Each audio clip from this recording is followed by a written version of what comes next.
Hi, my name is Dr. Lori Baudino. I'm a licensed clinical psychologist and a board-certified dance movement therapist. And I'm here at Mattel Children's Hospital at UCLA. And I was brought to the hospital to provide the first dance therapy program funded directly and solely by the Andrea Rizzo Foundation. Dance movement therapy is defined by the American Dance Therapy Association as the psychotherapeutic use of movement as a process that furthers an individual's emotional, physical, developmental, social well-being. We use movement as a catalyst, as a means into the person's inner feelings, and as a way for them to express themselves and to be able to learn ways of coping, ways of interacting with other people, and as a means to really help them integrate their experiences. Dance movement therapy is not only the use of movement, which a lot of people can hear the word dance and think, oh, you must be teaching ballet or tap or jazz.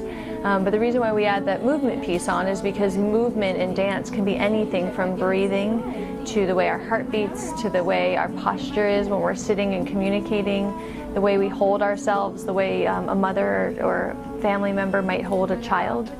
These are all ways of moving and expressing, and movement is our innate way of communicating. It's something that we all naturally do. Whether you speak any different languages, everyone moves. It's something that we're all united with. I initially walk in and I do an assessment on how they're feeling in the moment. What kind of level of pain they're having, what emotional state are they currently in, is it a state that's new to them, is it something familiar? And I do a warm-up with them. The movement warm-up looks similar to what you'd see in an activity session where you're moving each part of your body. And that gives me information into where they're holding certain restrictions in their body, what feels good to them. It helps me understand what they're feeling for that day. And then from there I can go into whether I'm working on specific pain that I can help them release. I can take them into a journey, like a pretend place where they can imagine going somewhere in a familiar place, something more pleasurable than the one they're in, so they can access that later on when they're going through a procedure as a coping mechanism, and or just helping them move their bodies to express themselves and kind of release some of the frustrations or sadness or grief that they might be going through. In a dance movement therapy session, the sessions could look very different. Some sessions will involve props, such as you'll see pom-poms and parachutes and lots of things of colors and different textures, sounds, music's used, instruments are used. These are all as a means to help the patient or individual really connect to what they're feeling. So it looks very playful and it looks like nothing's happening, but there's a lot of messages, a lot of information happening, a lot of goals and expectations that are being met through the therapy. A session can be anything from just breathing and doing guided imagery. A lot of times with pain patients we do guided imagery work, taking them to a place and a way to relax and help their muscles have a new memory of a positive experience that they can then access later on. Or very active play movement, having the children take turns being the leader. It's a chance for them to have control, which they don't get often at the hospital and or at home. Taking turns in sharing an experience with other children and with family members. So therapy sessions can look very different.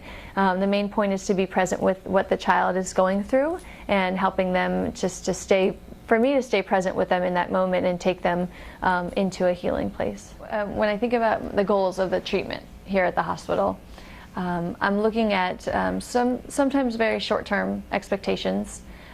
Giving the child a distraction for that moment, for that day, to have an experience other than what they've been experiencing at the hospital is one, kind of on the surface part of the therapy, going in there and giving them a place to be and experience some laughter and some play.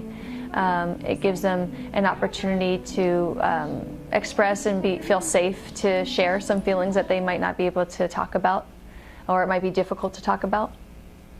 And the goal is really to hopefully get them to a place that the more we expand our movement repertoire, the more individuals able to express themselves through the body, the more language comes out, the more they're able to access these feelings and really articulate them.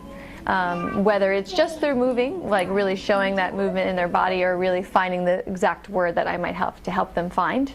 And then through that, finding a way to cope and recover from those feelings. How do we solve them? Where can we look for help? How do we, find a way to breathe and get through each step along the way? The movement that I do in all the sessions, not only is it accessing the emotions, but it also physically helps the child and the individual, because it's physical movement that these children don't get to do. So they are strengthening their bodies, they're learning, they're being more flexible, they're being more malleable, they're reaching and stretching in different ways that they might not feel like they can do, but all of a sudden with creativity and with movement and play, they can do the movements. The more we release these feelings, they stay outside of us. We have more control over them, we can integrate our experiences, we can adapt, be more adjustable in our lives and more adaptable, so that they're able to handle all of the challenges that are along the way.